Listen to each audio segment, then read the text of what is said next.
and it says, "We are live!" Hello. Jeff Kendall over there, Robert S. Rob Skewer Music down there. And I'm in a quandary, and I'm going to tell you why. Okay.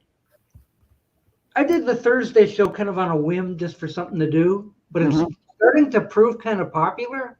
Yeah. Like, I think this might be a regular thing. Okay. I hope you make it a regular thing. Well, thank you. Well, we'll see how it goes because in the last, like analytics, it's done pretty good. Almost as good as the Sunday show. Not quite as well, but comparable. And when I first started it, it was like the teeny tiny Thursday show. Nobody cares. Well, maybe some people do care. So therefore, I would like to have a new name for the Thursday show. It's not so teeny tiny anymore. Okay. So I'm leaving it up to you to rename the teeny tiny Thursday show. Okay. That's what I'm up to. We'll have to give some thought to this. Yeah.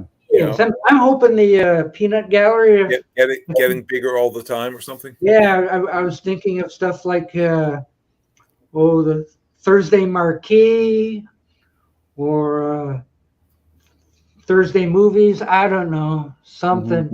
Look, there's AZ Mick. He's out there. Hey, Mick. Hello. He's out there. We'll have some time to think about it. So. Yeah, well, we've only been on for a minute 46. Yeah. How about the big blue couch? The big blue couch. But I was hoping to put Thursday in the title somewhere. Okay. And I was hoping it would be kind of alliterative, like Thursday or Thursday. Like Thursday. Even teeny tiny Thursday was kind of in the same area, but I'd like to grow up a little. It's not so teeny tiny anymore. Right. It's tremendous Thursday. I don't know. So if we get any ideas from you guys or the Peanut Gallery, I know there's only one fellow out there, but there might be a few. Not much of a peanut gallery. And I like you saying how popular it is. We've got one person watching. I know. Well, it just started, That's why it's teeny tiny. It used to be teeny tiny. Well, you know what's going to bring them in, though, don't you? Oh, of course. There you go. Hey, Jeff's got it. Yep. We're just saying, like, you gotta have everything prepared. You can't go like, oh, geez, I don't have anything. No, right here. Same thing with, yes, we must remember Beans. Beans would be watching if he were here. Oh, yeah. Yes, he would. He'd be on here. Gimbals would be scratching him. So anyway, a couple of seconds ago, we were just talking about how you discovered the Beatles. And I was saying that I was about 8 years old, just old enough to hear the radio. Like my sister had her car by then, and she used to drive me around a little bit. And when she turned on the radio, that's about all there was. Back in 1964, well, actually 63. And, you're hearing all this Beatles stuff. And then all of a sudden, get ready, we're going to have the Beatles on Ed Sullivan on February. And I go, we get to see these guys? Because they were in the papers, too. Anytime you picked up the paper, the Beatles were in there like crazy because England was going nuts. And anytime Ringo sneezed, it made the paper. So all kinds of stuff going on. So like February, here we go. And they're landing. They got the news people out there and they're all that kind of stuff. And I was 8 years old and I went, yep, these guys are cool. I like these guys. But it's just good like, story. And how much money do you have at 8 years old? Yeah. None. Well, I can remember seeing all those Beatles products at the stores. Oh, sure. Everything you could think of, Yeah. Oh, yeah. Talcum powder, all that. Yeah. Yes. Yeah. I recall seeing them on Ed Sullivan. I mean, I was only, like 5 months away from turning 7. And I was just so amazed by them, Mm-hmm. and particularly amazed by the audience reaction. And it left an immediate impression on me. And, you know, I pretty much became a Beatle fan, I guess, from that moment. Mm-hmm. But I don't recall anymore what my first Beatles album was or when I got it. Mm-hmm. There's a very good chance that it was actually my first exposure was through my older brother. Yeah. He's 4 years older than I am. Mm-hmm. So he probably would have been in a position to be getting the albums before I was. You know, I was still getting whatever Lincoln Logs or, you know, Yeah. kids got back in the early 60s. Mm-hmm. And see, for me, I was 3.5 when the Beatles were on that album. I was a little kid. Now, I don't remember the first time, but my mother swears that I sat in front of the TV and wouldn't get up, you know. And my mom and dad encouraged me to get all these records, the 45s. And my dad, oh, he'll like these Beatles. And a couple of years later, he won't never, you know. Right. And before he died, he said, you still like those Beatles? Yeah, I think that's important. Yeah. I think it's important if you had parents who were into it. Yeah. And I think, you know, even like Joe Mayo talks about how his mom, you know, bought him Halloween costumes of the Beatles and bought records for him and stuff. Yeah. My parents were not really into rock and roll. You know? Well, they were into like the Andy Williams and the Tony Bennett's and the you know, Lawrence Welk and the Polkers. Lawrence Welk. There you go. Yeah. Oh, the Lennon sisters are on. Is John related to them? I mean, yeah, my mom was having all her friends over for her coffee clutches, and they would be speaking in, you know, different languages and whatnot. UN Castle's coming on. Yeah. But see, I said before, my dad actually worked at a store that sold records. So I'd tell Dad, could you get me a copy of Paperback Writer? Sure. And I have a big TGY sack full of what he gave me 3 or 4 others. So hello, Dad. Hey, Brad. Hey, there's how are 3 you? openings. You can come up and say hi. Yes, so that's what I remember, finding all Bradley these. Or Bradford or whatever. Yeah. I remember finding all these 45s. I got Paperback Writer, then I got other things, the Rolling Stones and the Kinks and the Who and whatever, you know. Yeah, my dad worked for Grumman, so I used to get all of the patches with the you know, fighter planes and things on it, and you know, pins and buttons and all kinds of cool stuff about that, you know, space sort of related in air flight, and, you know, and so the music for me didn't come until a little later, but like I said, it was probably my older brother's influence. Yeah. Yeah, but your older brother was buying the records? Probably. Or he was influencing my parents to buy it, you know, for him. You know? Yeah. I mean, one of those little Fisher Price closing plays, you know, like, come on, you know. Yeah. I mean, I really have no recollection of, you know, being 7 years old and saying, oh, I want this particular album or I want this music. And that just may be my forgetfulness. Well, I had no money at 8 years old. I had to wait another, I don't know, 10 years or something or other to actually have money. But by that time, the Beatles were done. Yeah. So like when I was of the age to buy my own records, Led Zeppelin was out there. Yeah. And all the newer stuff. So like that Beatles stuff is old hat. You know, like I'm buying this newer stuff. Like, the Osmonds have a new record out. Yes. Right. So, but you know, like after a while, I was like, oh, wait a minute. It doesn't hurt to buy older stuff. Yeah. Right? When I was 6, I started earning allowance. I started to get a dollar a week. And I started to keep my room clean and picking up trash and just helping my mom and that kind of stuff.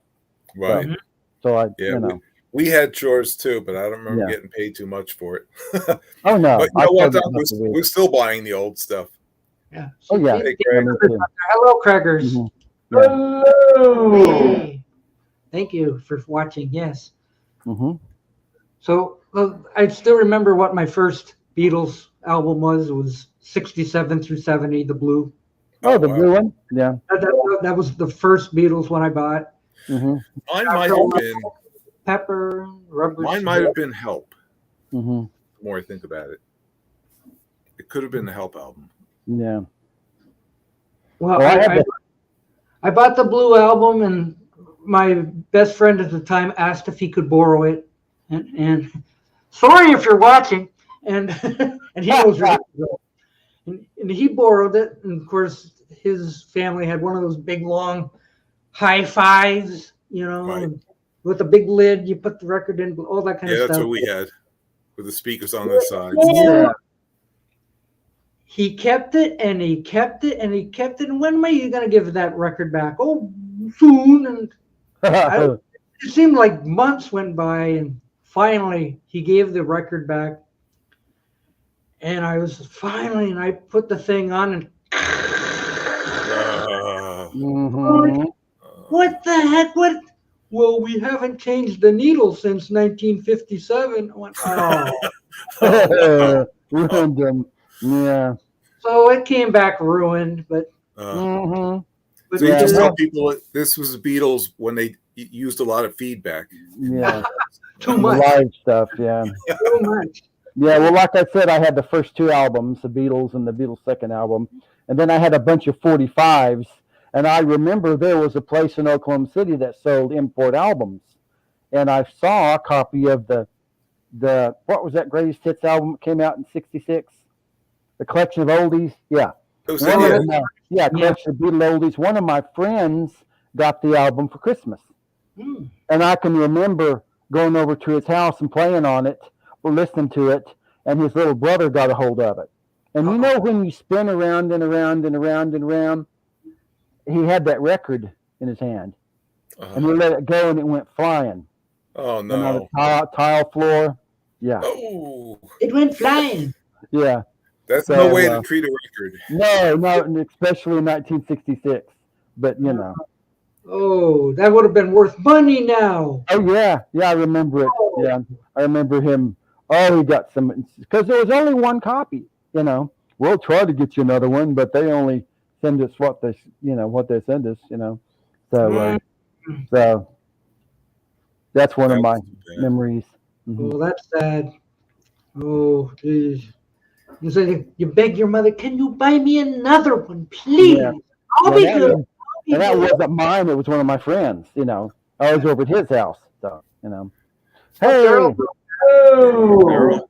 He's babysitting right now. Oh, with the drum kit. Yeah. It's insanity. Well, when you're done with that insanity, you can come join us for this insanity. A miniature Keith Moon.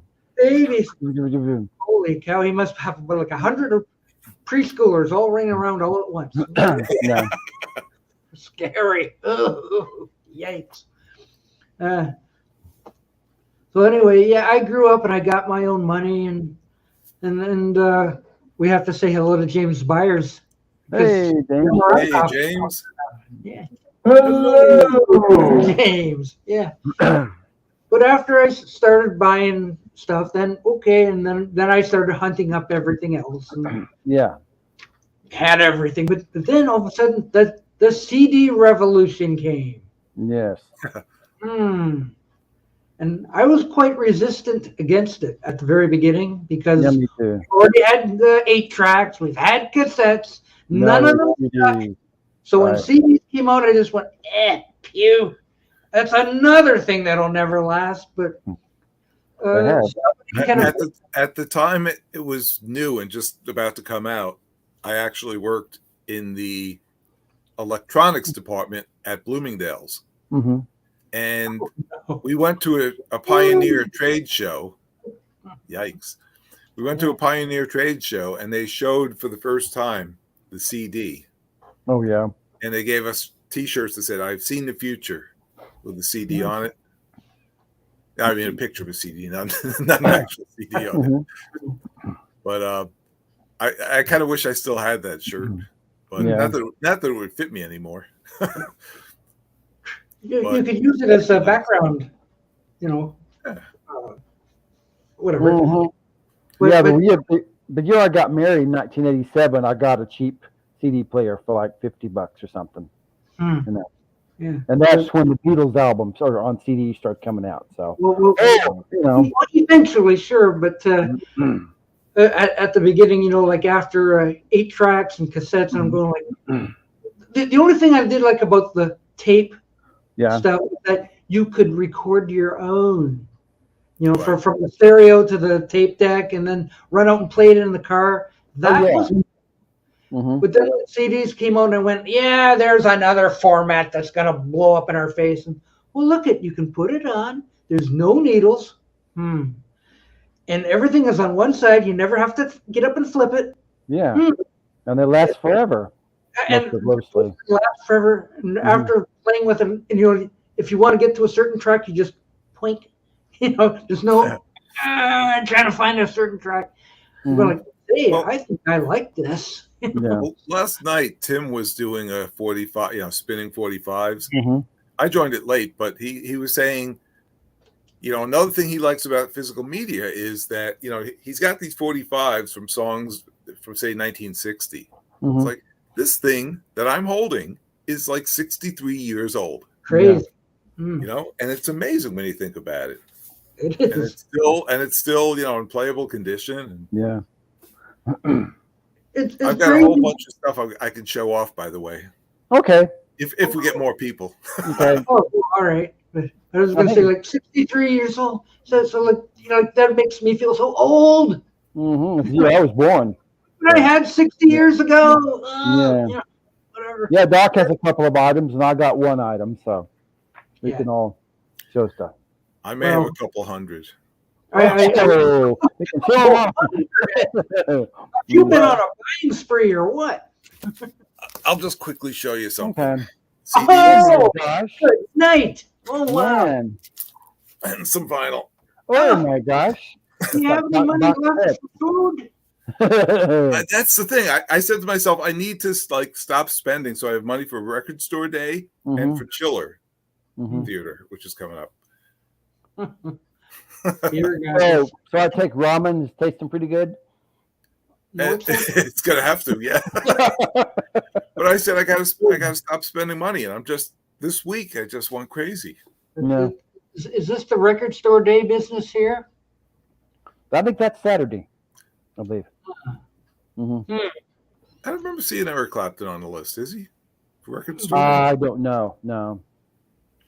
I found another copy of Essential Clapton today for $6. Okay. I'm sort of ooh. Yeah, for record store day. I one some months ago. It was the first time I had seen it, but today I found another one. So. Yeah, there's that John Lennon one coming out. Let me get my list. I'll be right back. Okay. Oh, he's got a shopping list on top of what he's got. Holy because I got that Cream of Clapton CD for $1, and that's plenty for me. You know. Is it? Yeah. Yeah. Now, just a couple things I'm interested in for record store day. Not too much. Okay. You better get there early. You better camp out. Stand in line. Well, I'm thinking of Elton John, Don't Shoot Me. I'm only the piano player. It's a 2 LP set. Oh. Then the Stones, Beggar's Banquet. I'm thinking about that, but that's actually my favorite Rolling Stones album. So what makes it special for record store day? I don't know. And that's what I want to find out. That's why I say I might be interested in it. Ringo, Stop and Smell the Roses, I want to get. Yeah, okay. Warren Zevon, The Wind. And then the thing I really want, Nuggets, Artifacts from the first psychedelic era, I think it's called. 5 LP set. Ooh, yeah. 5 LP. That must be like all the Nuggets. Yeah. You would think so, but that's just some of them. I think you better get a loan at the bank. Yeah. Oh, geez. Well, gee, what happened to Beetle Brad? He was out there for 1 second and he's gone. He's gone. He vanished.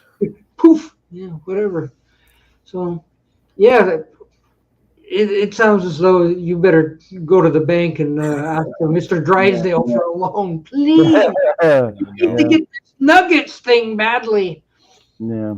I got to see how much that costs because, I decided I'm not going to get the John Lennon, what is it, 10 disc box white set. vinyl, Give Me Some Truth. Mm-hmm. I mean, I've already got Give Me Some Truth. Do I need it on white vinyl and 10 separate discs? Yes. Yeah. And it's like $380. Drop in a bucket. Drop in a very low bucket. Yeah. You better back up a van to the back of the record store. Yeah.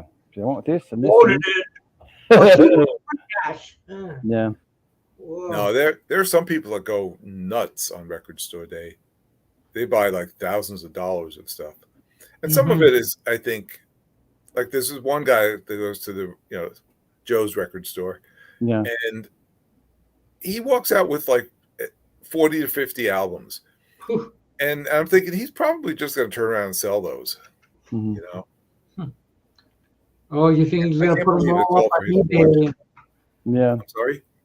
He's going to put them all up on eBay and yeah, probably. People. Well, James thinks there's quite a few goodies you can get your hands on. Oh, yeah. I already got my hands on quite a few goodies. Yeah. Although some of this I showed like in my video, if you saw my recent video about my nice $40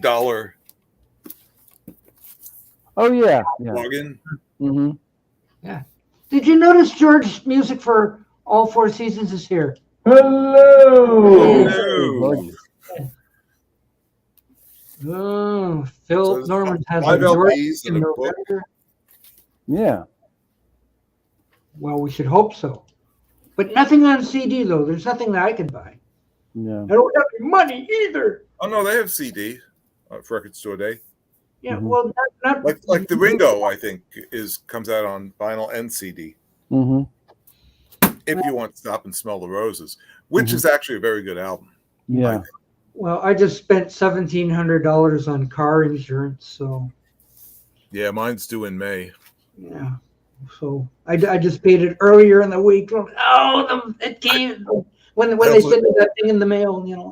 I also just paid $3,000 in taxes, so I should not be spending more money. Yeah. Yeah. So like, record store day comes at a bad time for me. Yeah. After the car insurance is paid and all that stuff, and the little bit of what do you call it? When you're not working anymore, you're a senior. What do they give you in the mail every once in a while? What do they call that? Help. Retirement or? Yeah. What? My brain went. Social Security. Well, sorry. Social Security. Social Security. Yeah, good enough. Yeah, good enough. Mm-hmm. Yeah. It didn't come in for another 2 weeks, so. Well, see, I'm still working, so I've got my salary and I've got my pension from my last job. Mm-hmm. Pension, that's the word I wanted. Pension. Yeah. Oh, pension. Oh, yeah, because your pension from your. My pension ain't in. No. Oh, okay. Yeah. So the insurance people wanted some money. You get that thing in the mail to be paid on receipt. I'm going, they want it now. Hurry up and give them $1,700, and then I was like, well, what can I do? I gotta eat. Yeah. That's just like me. I had to help my son with his taxes, but he says, I'm going to get some money next month, so I'll have some extra money next month to buy some stuff. So, we have a question. Wow. Does anyone else find it strange that there's no I in I? What a conundrum. Never thought about that.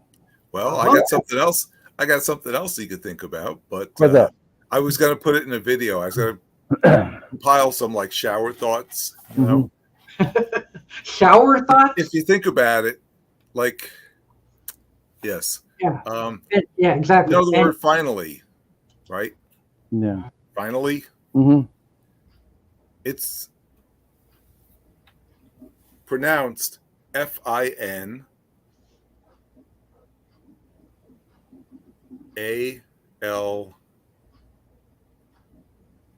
E with the hard E sound, right? Finally. Yes. Finale is Yes. pronounced F-I-N-A-L-L-Y. Yeah. Finally is finale, and finale is finally. Yeah. And that's your final thought. Fin alley. F-I-N-A-L-L-Y. Right. It spells finally. And finally pronounced is finale. You have some very deep thoughts while in the shower. Yeah. Yeah. Golly gee! What about this finale business? Yeah. Finally, what? Oh, now I got soap in my eye. Oh, Yeah. Oh gosh. See what happens when you think too much while you're showering. Well, I never think when I'm showering. Me too. Me neither. I just get in there. I think even less when I get out of the shower. Yeah. I don't know. I just have to keep from falling down. That's all I care about. I've had bad balance these days. Oh, okay. Yeah.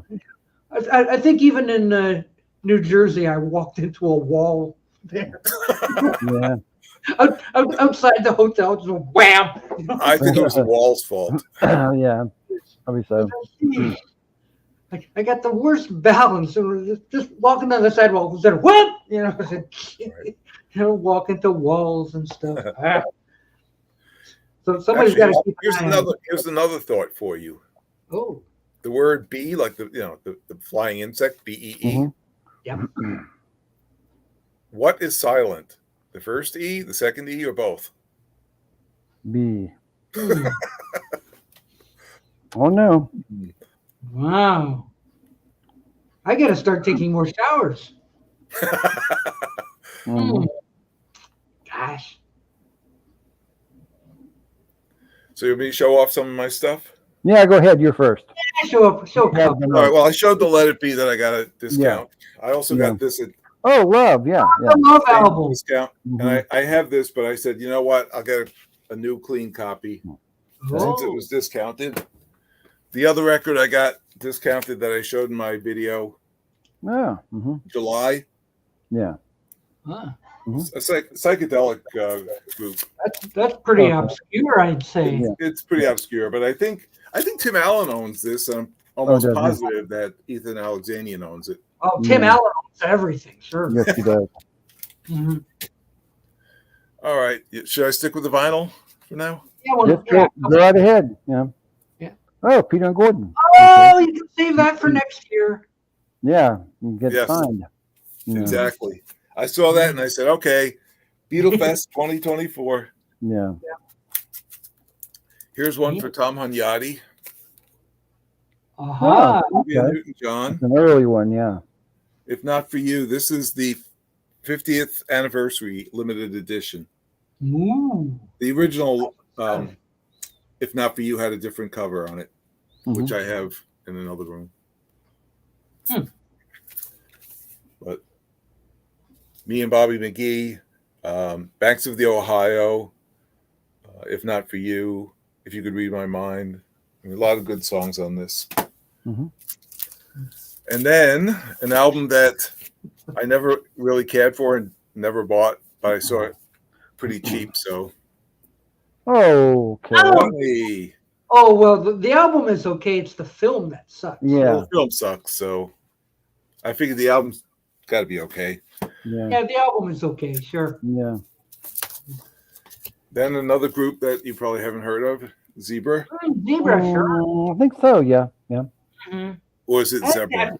I think they had one song on the radio, but it didn't do anything. Yeah, depends on where you're from. Zebra is Zebra. Yeah. And P.F. Sloan. Oh, okay. 12 more times. Yes, I've heard of him. Oh yeah, he's got. He wrote "From a Distance." Bette Midler did that song. Yeah. Let Me Be. Let's see. Halloween Mary. I don't know if you remember that song. Lollipop Train. It's just he's fantastic, underrated. Does P.F. Sloan wear P.F. flyers? Yeah. Maybe. Oh, Bobby Gentry. Glenn Campbell. Bobby Gentry. Yes. Glenn is on one side and Bobby Gentry's on the other.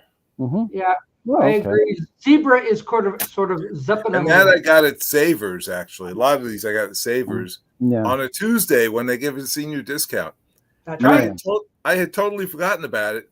And I went to the store and it was, there's a lot of cars there. And I was like, I picked, a busy time to come up, show up. And I go in there and it's like the senior citizens home. I joined it. Yeah. But I was like, what the heck? And then I was like, oh, wait a minute. It's Tuesday. It's senior citizen discount day. That's why. So I got 30% off. Mm-hmm. Oh. What did you find? Oh, the best of the Seekers. I know Stephen Schnee. Good timing. Would approve that's Ski Lodge material. Yeah, he just played this on the last Ski Lodge, right? Yeah. Oh. So I'm going to teach a lot of other people how to sing. And he got it 30% off because he's a senior. And since Stephen Schnee is here, again, good timing. Oh! The best album of a couple of years ago, 2021, I guess. This is great. Very melodic, emotional. The lyrics are great. On 180 grand. Ooh. Whoa. And then one you probably never heard of, Blackberry Smoke. I never heard of it. This is more like Southern rock. Okay. And I got to tell you, if there's ever been a set of things that I'm going to show that really display the diversity of music that I enjoy, this group is it. I've got a little bit of country, some rock, and more strangeness coming. Bill Haley. Bill Haley. That's strange. I have something that has like Bill Haley and another one of these like roots of rock people. I don't remember who it is on like a back-to-back hits type of combination. But I never actually owned something that had just Bill Haley. So, and then I picked up, and this was Righteous Brothers. Yeah. Oh, yeah. And it's odd because I looked at the back and they don't have Unchained Melody. What? How dare they? But I already have a 12-song collection that has it. And this had a lot of other songs on it. So I was like, well, I don't know that this is actually a collection. I mean, it talks about 18 original recordings, but some of these, I don't know if they were hits. I'm going to stop you right there because Beetle Brad is there. Beetle Brad! Beetle Brad! What's up? Beetle Brad! Hey! Hello, Jeff and Robert and Doc. Oh, my God, I'm going to meet Beetle Brad. Yeah, Beetle Brad's here. All right. I was just showing off some of my new acquisitions. Oh, man. I've only got about 10 more to go. I'll try to get through them quickly, Brad. No, that's fine. Go for it. I apologize. It took me so long. Every time I kept clicking into Doc's thing, it kept throwing me into his Facebook. So, oh, wow. I don't know why. Yeah, the last place you want to be is in Doc's Facebook. Yes, I was there. But yeah, I'm sorry. Didn't mean to interrupt. Go ahead, Robert. So, Dolly Parton. Okay. Only 16 biggest hits, not the two? Only 16. Oh, the two biggest. Okay. Let's get it on. This is a compilation which may inspire me to do a video. This has got like, Let's Get It On, Marvin Gaye song. Let's Stay Together, Al Green. Luther Ingram does If Loving You Is Wrong, I Don't Want to Be Right. Me and Mrs. Jones, Billy Paul. Too Late to Turn Back Now, Cornelius Brothers and Sister Rose. I'll Be Around Whenever You Want Me, The Spinners. A lot of great songs on here. Yeah, a lot of big hits. I'd say that's a video. Yeah. That's a video. And this is the Bee Gees. This is where I came in. That's their last album. And this is where I came in. Exactly where he came in. Yeah. Mary Chapin Carpenter. Another Mary Chapin Carpenter. Whoa. Wow. The Essential. As if just I in don't have enough time for Weed Day. Yeah. Bob Schneider, not to be confused with Rob Schneider. Yeah, I was confused. Or Tom Schneider, the guy, Yeah, television host. Yep. And Elton John. Elton John. That's this a good one. I know. 2 CD set. One World. One World. This is basically world music from different parts of the world. Mm-hmm. And take a look at that first one. If you're still here, Stephen Schnee, Johnny Clegg, and Jaluka. Mm-hmm. Oh, one of his favorites. Which he recently did a video about. Oh, okay. And wow. this, but this has got a lot of other things. Peter Gabriel is on here, Shaking the Tree. Bob Marley, One Love. So it's got some things that we've heard of and some others that I'm curious to listen to. Out of Rob Skewer. Yeah. Then a world, what is it called? Instrumental collection. Oh. Wow. And this has, again, from different parts of the world. So, Puerto Rico and Africa and Antarctica, South America, Canada. And then, he doesn't have any music. If I haven't already gone into all kinds of different directions, I got 3 CD set. Punk in the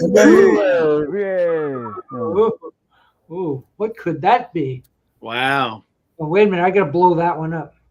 Let's have a look. Kaboom. It's got the Damned and the Skid. Oh, boy. And it's Adam and the Ants, the Vapors. Lena Lovitch. Yeah. The Teardrop Explodes. The Romantics are on here. I saw Madness on there. The Madness is on here, yeah. The Plasmatics. CD number 2 down near the end. Yeah. What song does Madness do? The baggy something.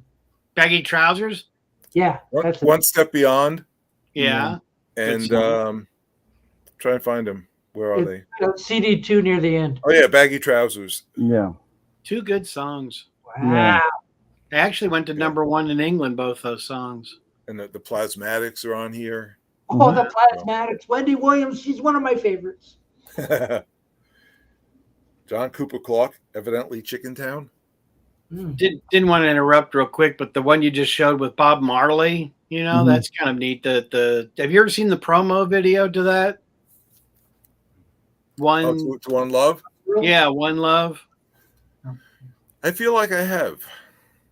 Just for fun, just to bore everybody who's watching and stuff. Paul McCartney's in it. Oh, really? I've heard of him. Yeah, he's got a career, I think. Paul McCartney, somebody, yeah. Oh, that guy. Yeah, I remember him. That guy, yeah, that guy. Mm-hmm. So, James, I think you were referring to this Blackberry Smoke when you say you never heard of them, but you love Southern rock. Do yourself a favor. Listen.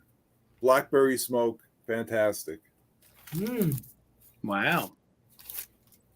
Well, I hope you left something in the record store for other people to buy. He bought all this stuff. Well, yeah, I left them this. Oh, yes. Oh, no. Oh, Brad. Oh. I was not prepared. You must always. I'll hold one up for Brad.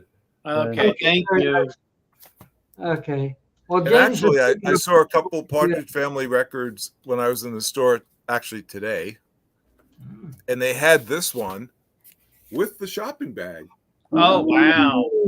With the shopping bag, though, that's really hard. $6 or $6.99. I don't remember, but I already have the shopping bag, so I didn't bother buying it. But I was so tempted to pick it up in case somebody wanted it. Wow, that's hard to get with the bag, though. Did you see that Penny Lane's out there? Hey, hello, Penny Lane. Hi, Penny Lane. Let me be Joe Mayo. You're in my eyes and in my ears. Hello. Yeah. Squiggy says hello. Yeah. Penny Lane. Penny Lane's out there. Cool. That's neat. You got that with the shopping bag. That's tough to get. Yeah. It is. Robert was down here. Robert P. He was down here, and he was in my local record store. And he goes, "Oh, look, here's the Partridge." He said, "I had to get this just to be on Doc's show. And I said, well, it's kind of a neat one. He goes, look, it's got the bag inside of it. I'm like, oh my gosh, I've never seen the bag with it. Gotta have the bag. Right. Yeah. Well, I'll tell you, today when I saw that record, that was the first time I've seen it with the bag in it. Mm-hmm. Wow. Yeah. In the wild. In the wild. Even the one that I have didn't have the bag in it. Yeah. I bought the bag separately. Oh. I never got the bag, man. At the same record store. He got the bag. The bag separately. He got the bag. Now he's all set. Now he's got 2 sets with the bag. One for each hand. Yep. Yeah. Now I you can should go back and pick and buy it, shouldn't I? You can fill them up with records, the bags. Yeah. I can send the collector's items when they're complete, you know. You know what's the other one? You don't have the big poster sized picture, and the other one with the book cover. Yeah. So like when they come complete, you gotta scoop them. Right. Mm-hmm. Yeah. Well, Tim Allen will get them. I enjoyed you guys talking about your dads and what they did and all that. I heard good part of that before I chimed in, so that was interesting. Mm-hmm. Yeah, we started off talking about how did you ever come to buy Beatles records? Oh, there you go. There's the book cover. Like where were you when you first heard the Beatles? That's neat. Mm-hmm. Yeah. Oh, were you asking me? Yeah, because I didn't want to interrupt Robert. I didn't know if he was done. No, I'm just.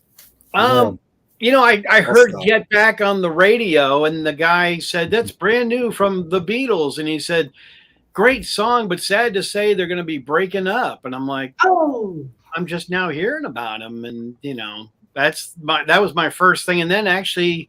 The second thing I saw, I was a young kid when this went on. So I was watching the Muppets, and it was kind of like their early premiere of the Muppets, and they did Octopus's Garden. Yeah. With the Muppets. Right.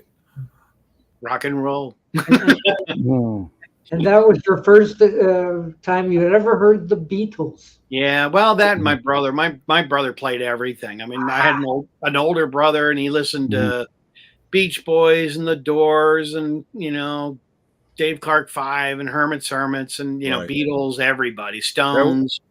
Yeah, I have the same experience. A brother who's 4 years older, and he had all the music. But there did come a point in time when it drove me crazy because he started dating a girl named Sherry, who's his wife now for forever. Wow. And he played that Four Seasons song, Sherry, over and over and over. And we shared a room. And I was like, oh. I was just getting ready to say, was that from the song? Old, Daryl. We're all old. Mm-hmm. Mm-hmm. We all are. Yes. Yeah. Yeah. All those girls screaming, like, what are they screaming for? Would they shut up? I can't hear the music. What is wrong with those people? I'll show video stuff to my wife and she'll say, oh, gosh, the Beatles, I mean, more video stuff, but why do the girls have to scream? Why can't they just shut up and listen to them? They paid good money and all they're doing is screaming. What is wrong with them? What is their problem? I know they paid all that $2.50 to go in there and all they're doing is screaming. You wasted your money, $2.50. Exactly. Stupid kids, You spent all your babysitting money on those stupid Beatles that won't last more than 6 months. I know they'll be out of here by 1965. They'll be gone. Well, I've got a Sesame Street portion for your show, Doc. Oh, okay. Well, good. He's asking which one of these things is not like the other. You're kind of almost there. You're almost there. Ooh. Good guess. Here's my first one. That is different. Let me have a look at that. Yeah, Beatles Yellow Submarine. Oh, it's extended play. Yeah. Then next we got this one. This is also now mind you, this is still Sesame Street. So what do these things all have in common? Oh, okay. John Lecken. Well, I'm going to say, since that says video collection, that those must be Video discs. Yes. Dun, dun, dun. Yes. And yes, you are correct. You get a free dessert because, yeah, you're right. They're all laser discs. Free peanut butter cookie for you. Yeah. More pudding for you. I like pudding. Yes. More pudding for you. So yeah, they're laser discs. Ooh. Oh, Good. nice. And actually, this yellow submarine, believe it or not, and I don't know why. I mean, it's still in the shrink wrap, which is kind of cool. But the yellow submarine, this is actually very hard to get on Laserdisc. And actually, you could spend like $200 on the Laserdisc. Oh. I didn't. No, I was at the back door with them. Yeah, I was at the grocery store and got one of those stampers, that the guys use when they work at the grocery store, like 50 cents, 80 cents. So when I go to the regular price, it's like 99 cents instead of being $16.95, 99 cents. Good. Excellent. Here's the back. Very cool. Yeah, laser. Yeah. Ooh. Oh man. The blue mini erotica. Yeah. Yes. So those are my Sesame Street 3 things that all go together. And then I just got this. This is from Germany. Oh, okay. But it's got all those Beatles. Oh, those Beatles. Yeah. Yeah. And the Spartanics. Yeah. So here's the bands. Here's the lineup. Ooh. Sorry about what do those Beatles do? Yeah. What do the Beatles do? Ain't She Sweet, and I think there's one other one in there, Cry for a Shadow. Oh, that's what do you call it? But not only is this really cool, but the neat part about it is, and are you ready for this? Are you ready? Go. Do it. It's got a record. Oh. Germany. Yes. What a surprise. I know, it's just America. It's great. It's got everything. It's a German pressing. Okay, you can make me small now. Okay, I can do that. Did you see Daryl says he asked his dad why this one guy had his guitar pointing the wrong way. He said he's a lefty like you. Oh. And then on, Paul was his favorite. But you know I'm what? a lefty. Paul is not a lefty. He's a righty. He just plays the guitar backwards or whatever. Yeah. Yeah, that's true. Yeah. I'm the only left-handed one in my family. Yeah. And even Ringo is now he plays his backwards too. So Yeah. Weird. Yeah, Ringo was left-handed, but they said he was possessed by witches when he was a kid, so they made him right-handed. Which witch are you talking about? Oh, I thought some people thought Pete Best was haunted or something. Yeah. Poor Paul, or poor Pete. Oh, I know. I know. Well, what can you do when you play drums like you're falling down the stairs with a refrigerator? And it doesn't have the same sort of, ring to it. John, Paul, George, and Pete. Yeah. And Pete. And Paul, George, and Pete. Let's see. Oh, we would have gotten used to it. Got some more neat stuff to show you if you want to see. Okay, go ahead. Oh, what see if I else? can get out of frame here. Okay. They're like, oh, good. Brad's out of frame. That's good. It's headless Brad. Yeah. He's got a head on his shoulder. Yeah, really. So if that vinyl wasn't enough, and it should have been. What you're seeing now, folks, is male pattern baldness. Yeah. Thank you very much. Yeah, I should talk, right? Oh, I know. I hate it. Yeah, I hate it, though. I hate it.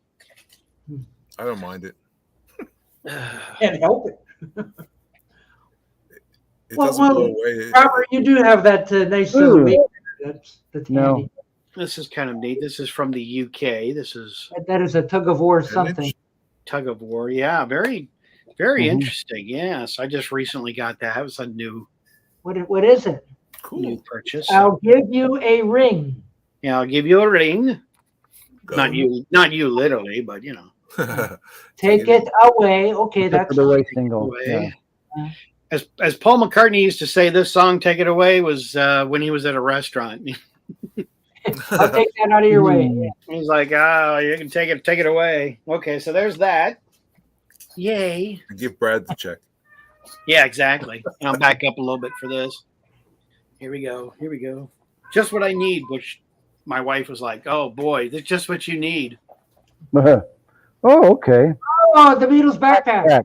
Yeah. It's a back snack of the Yellow Submarine. Mm-hmm. Everyone needs one of those. Yeah. So that's kind of neat. That's what you take to record store day. Yeah. Well, she's just happy he has some place he can put all his stuff into when she kicks him out. Exactly. So, and then I got one more thing. Oh no! Oh, another one. It's McCartney cube. One. Oh wait, that's not a cube. How many do you have? You want to guess what color it is? Black. Black. Good guess. No, it's wrong. Black is a color. I would say it's yellow. No, it's not. It's white. No. Green. It's spotted. No. Oh, it's horrid. Yellow. Orange yellow. Orange. Ooh. Yeah. Mustard. It's Mean Mr. Mustard.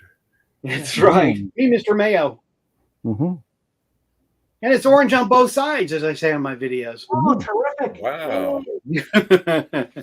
So Aren't you glad you showed it to us? That is now another one added to the colored ones of the McCartney 3, like they never printed these before. So how many do you have now? 637. Yeah, I got some more coming in the mail now that I think about it. Just wait till you see the plaid one. Yeah. Yeah.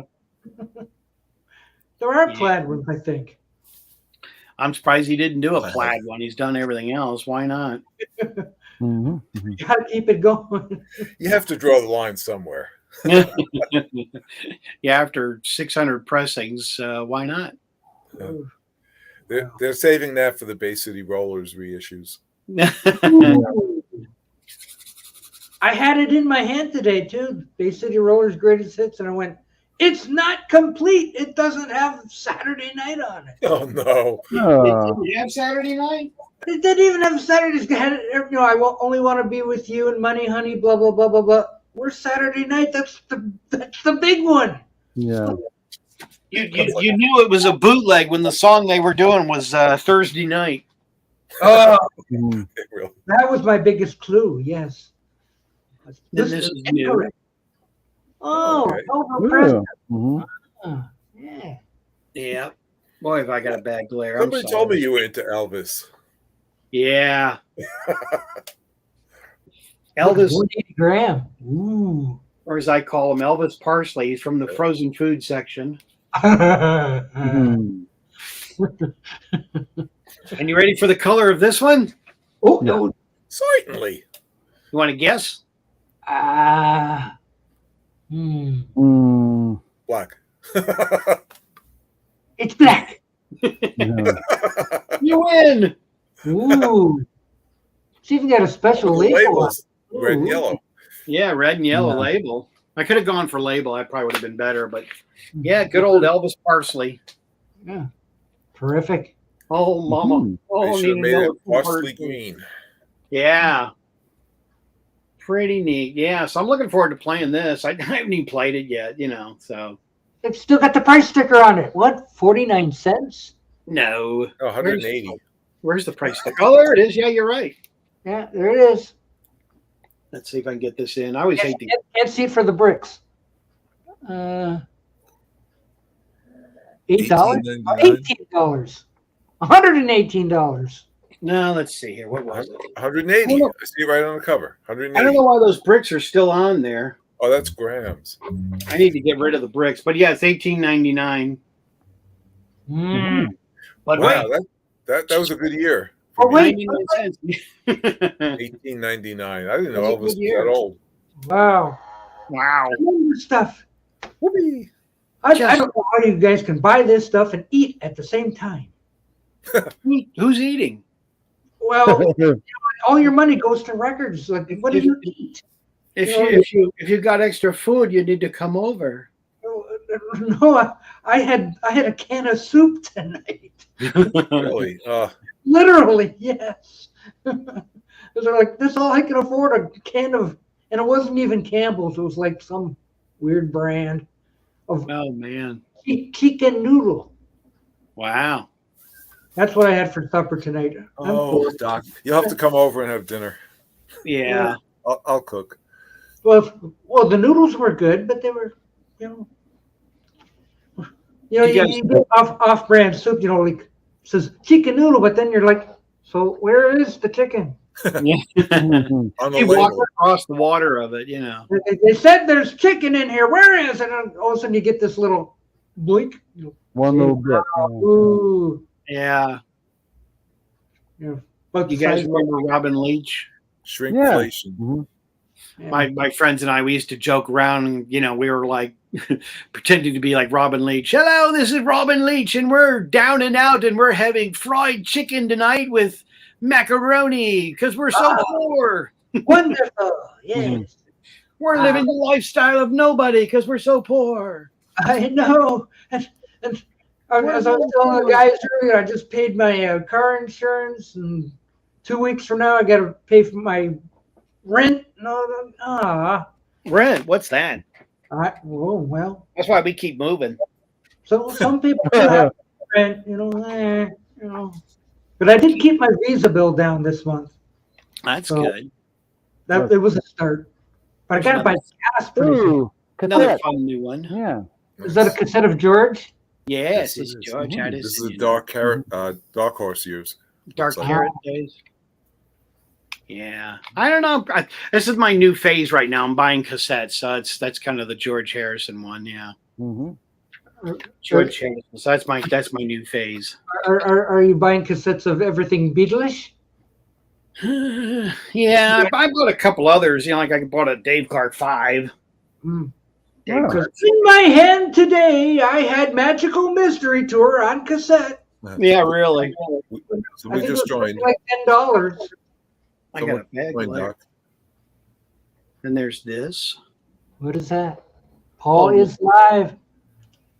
I was just reading about that record today. Guess what? That album or the cover is photoshopped.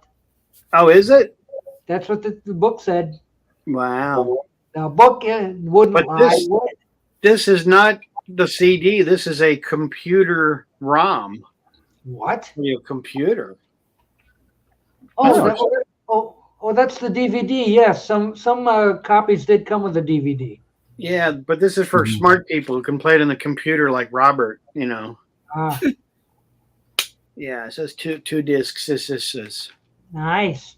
Did you know Dave, the pickup artist, was here? Hello, Dave.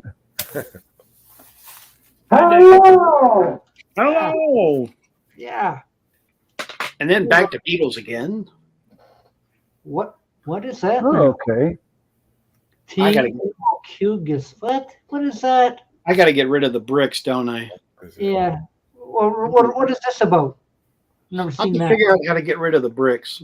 Yeah. We'll help you get rid of the bricks. Yeah, I need to get rid of the bricks. Okay, well, it looks like it's got a lot of material, but I don't know what it's about. It's basically a unauthorized CD of a lot of songs. Sounds. I see Roll Over Beethoven. Yeah. Track 1, John sneezes. Yeah. Track 3, Ringo coughs. I mean, it's incredible how well they're making these now. I mean, look at the picture for the CD. That's kind of nice. They can come up with a better name than Auntie's Fantasy. Oh, I know. It's like, wow, boy, you guys really worked hard on that one, didn't you? Now. Yeah. Anyway, I'm trying to come up with a different name for this show here. See, it says the Thursday show without a name. I had a name for you, but I don't know if you'd like it.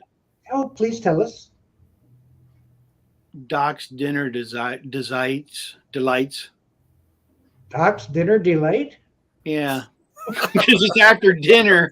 The man just had soup with one piece of chicken. Yeah. Whoopee, look, I'm having a can of soup. Whoopee, you know. It was great. I used to work in the school system, so I'd be kindergarten through fifth, and we'd have soup for the kids, you know. Mhm. They loved it when I was on the line serving food, you know, food and all that kind of stuff, because I'd make them laugh. I'm going, soup, there it is. Soup, there it is. Mm-hmm.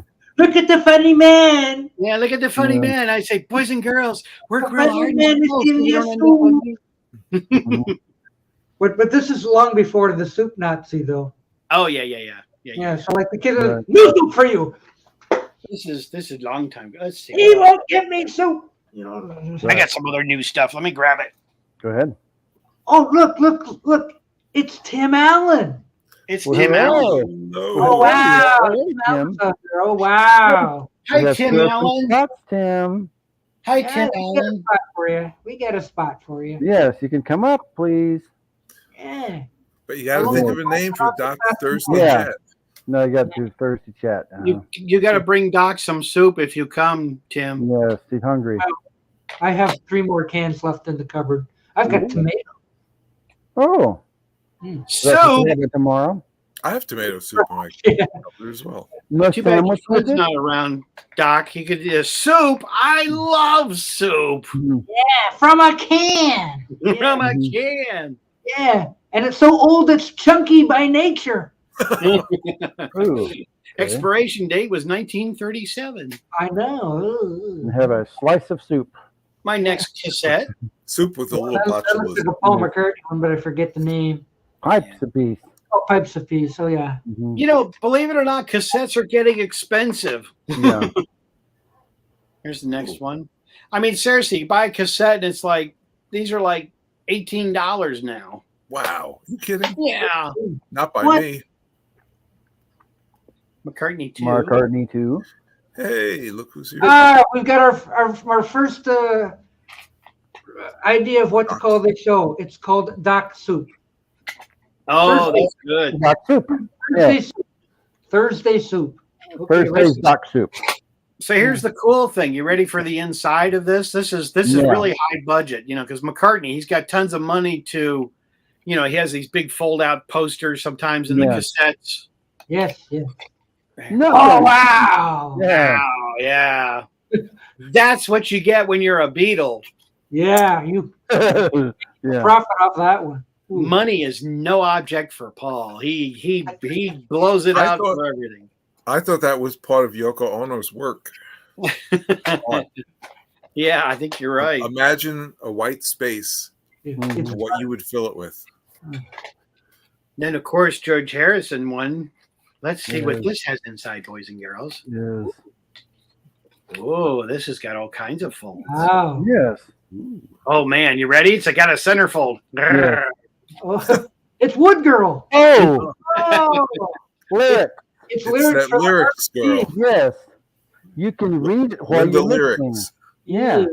Man, oh man. Oh, Tim Allen is not going to come up. He's having No. trouble. No. I don't think Tim's going to be coming up for a while. Oh. Okay. Mm. Can Tim come out and play? He says Come he, on, Tim. oh, Okay. that's too bad. I was going to ask him about that Mickey Dolenz song. How about you come up? You just don't have your picture. Use your Avatar, yeah. what's it called? Avatar. Yeah. Yeah. Oh, it's on off the ground, yeah. My avatar is a bald-headed man at 75. Ugh. Ugh. I gotta change it. You better work on that. No, back to you can go. Yeah, I can go small now. I guess I'll think of something later on. But yeah, I liked your review of going to see the movie, Robert. That was interesting. Well, it's this different take, I guess. You know, everybody's praising it and stuff, and I went in and I just, you know what it is? It just hit me wrong. I think what happened is I went into it, and I like May Pang. I really do like May Pang. But I went into it, and right from the get-go, she talks about how she lied to get the job at Apple. Uh-oh. And then it's like, you know, for the rest of it, it's like, here's the true story by May Pang. Oh, by the woman who just told us she lied Say it. Yeah. But it's true from here on out. We'll believe you this time, you know. And then she goes on to tell her story, and that would have been fine if she had done that. But in the process, you know, she basically steps on Yoko's throat every chance she gets. Yeah. It's very, very anti-Yoko. Yeah, oh yeah, it definitely Makes her have is. to be a monster, pretty much. I think, yeah. But I think she was hoping that she was going to get married to John. Actually, I think that's. I think she was. Yeah. And honestly, had John lived, who knows what might have happened? You know, maybe he and Yoko would have split up, and he'd go back to May or something. You don't know.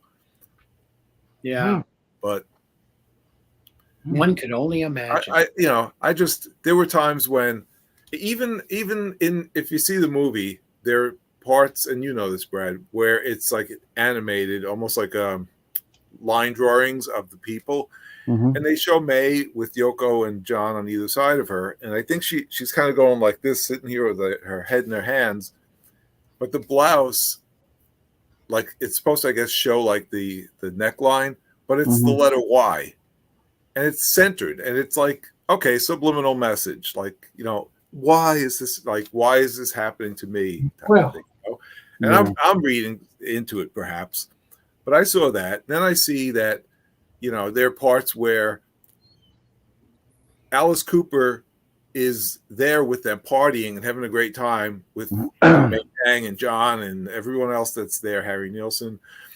And then later on in the movie, they show Alice Cooper, and he's like, John showed up, and this is later, after that, he shows up with this woman, and I didn't know who she was. And I was like, is this like a press secretary or somebody, like an admin that they sent with him or something? And then I found out like it was his girlfriend. And I was like, that's BS, because just a few months back, you were partying with her. You know, you're all sitting around the same table and everything. How'd you not know her? You're there with 12 guys in May Pang. Yeah. Oh, and then you didn't remember that the only woman that was there months later, and just a lot of things that she said, you know, and I walked away feeling like, oh, you know what, May, you should have just told your story and left it at that. But to do it the way she did it, I couldn't help but walk out of there feeling like, I've lost some respect for her now. Oh. I still like May Pang, and I think she was good. Don't come on the video yet. John was very creative during that period. Yeah. I mean, you think about it. He did. Yeah. He collaborated with David Bowie, with Elton John. You know, he put out the rock and roll album. He put out Walls and Bridges, which is a great album. It's got a song on there, you know, specifically written for May Pang. So, you know, it's not like she was bad for him at all, you know. So I still have a somewhat positive view of her, but it's not what it was. Yeah. Squish. Yeah. It kind of shrunk a bit from like this much to that. Yeah, I just felt like she didn't need to go there. Yeah. And I think the other thing is people are talking about the timing of it, you know, how it seems to be somewhat suspect, you know. You wait until Yoko is at the stage in her life where she may not be able to counteract some of this or you know, deny it, and then you put out a film like this. Yeah. And she's like, you know, people, I don't want other people, you know, telling my story and you know, writing history for me. Were people doing that? I didn't hear a lot of people talking about it. Yeah. Well, you get a lot of mixed messages because that guy, that Elliot Mintz guy, I've seen interviews with him, and all he says that when John left, all he wanted to do from day one was to get back with Yoko. Oh yeah. That reminds me. There's another portion of the film where it's a sketch, and it's basically a car, and May Pang is driving, and there was an incident where I guess she was driving a car, and they have a drawing of John in the back, and he's yelling help. So he's in the back of the car yelling help, and she's driving, and she says, you know, he didn't like my driving, and I saw that as, no, he's yelling help, like I got to get out of here. Yeah. You know? So again, maybe it's just the way you interpret that particular image. But I looked at it and I was like, here we go again. John's crying out for help. That's how he came up with the damn song. He's crying for help. Yeah. And you have a drawing in here of him in the back seat yelling help. Hello. Yeah. we've seen this story, we've seen this movie before. Mm-hmm. That's what Doc was screaming. Help because he didn't like you driving. Yeah. That's what Doc was screaming when we were in the car going to the fest. Help! 5 o'clock in the morning. Yeah. 5 o'clock. We were ready for lunch. At that point. What's that? I was driving at that point. Oh, driving a little bit, yeah. Mm-hmm. I had to get us through Toledo. Ooh, Toledo. Town. Like, oh my gosh, how do we get through Toledo? It's Toledo. confusing. Now that was before Wawa, right? Toledo. Yeah. Okay. And Doc was driving, and I kept, every intersection I go, holy Toledo, holy Toledo. Shut up, Brad. Yeah. Robert's like, are we there yet? Are we there yet? Robert's like, just get us there. I'm so sick of being with you guys. That's a good for you. One wrong turn, you'll end up in Connecticut. No, the wrong turn. Where is Robert tonight, actually? He must be watching Little House on the Prairie or whatever. Isn't Thursday a church night for him or something? Or was that Wednesday? I sent something his way. Mm-hmm. So hopefully he'll receive it by the weekend. Wait. Special guest time. Time. Oh, Kimber? You joined us. And he's not using his avatar. Yeah. What's up, gentlemen? Greetings and salutations. Yeah. Oh, I'm sorry. I was so surprised. Hello. Yeah. I only came up because Doc wanted to ask me about the Mickey Dolenz song. What about the Mickey Dolenz song?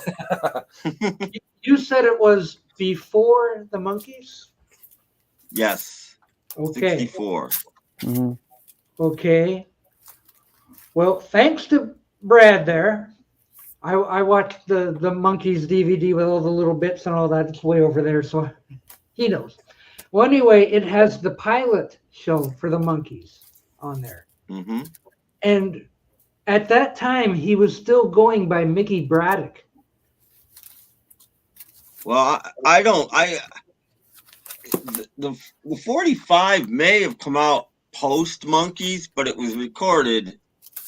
And it may the one I have may be, a reissue. I don't know. And you can get it on CD if.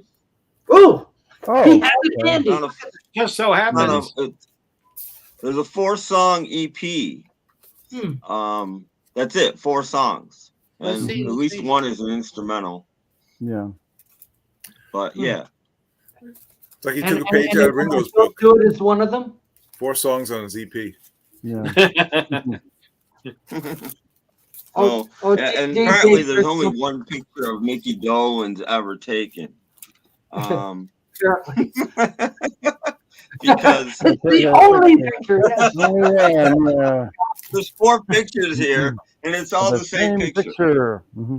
Actually, there's 5 pictures because there's one on the back one too.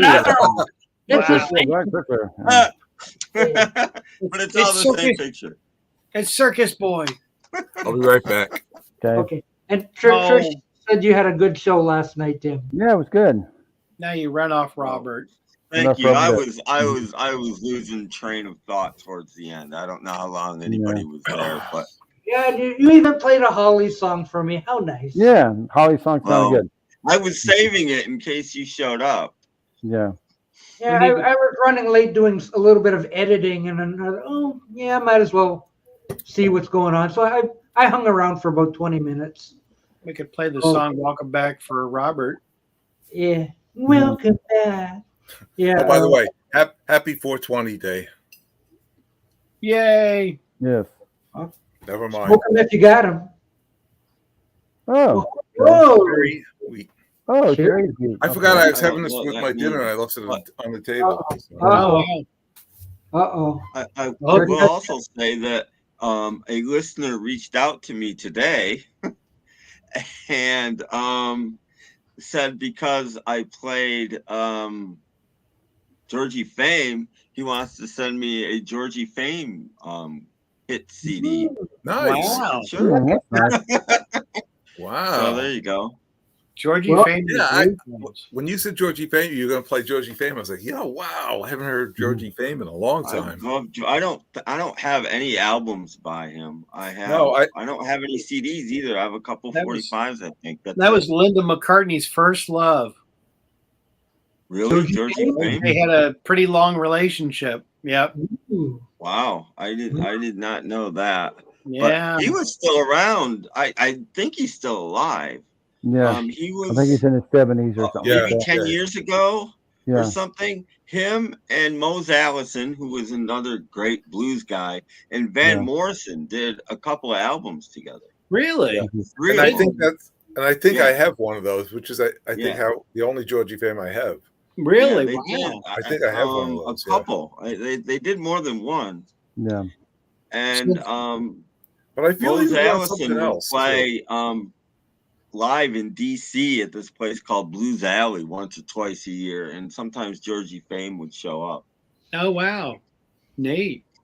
Well, as Doc said, they're running out of people for the fest. Maybe they'll get him because everybody's dying off. Maybe they'll get him next year. I don't know. I mean, because he was never really. I mean, he's a mod, I guess, but he wasn't really part of the British invasion. He considered himself more of an R&B jazz guy. Yeah, he was an R&B guy. Yeah. Yeah, he didn't have an awful lot to do with the British invasion. I mean, they didn't have a saxophone section. I mean, he got caught up in it because he was British, but that's about it. Yeah. Oh. Yep. Georgie Fame's about to turn 80. Ooh. Yep. Wow. He's getting up there. Yeah, I guess I'm pretty sure he's still around. He's even older than us. Before. Yeah. Wow. Georgie Fame. Georgie Fame. Well, Tim, if you play your cards right, you can have a copy of the Partridge Family shopping bag with the bag. Yeah, I saw one in the store today. I have it actually. I have the shopping bag album and the bag. Oh, I thought you did. Already. Yeah. Everybody's got one. I know. It's not so hard. I got it. I need to get one. I think last record store day. I think I got it last record store day. Really? It was in my record store, and it had the bag. And I went through the Partridge Family. I found is it Up to Date that comes with the book cover? I found the one with the book cover and the one with the shopping bag on the same day. I was like, wow. Nice.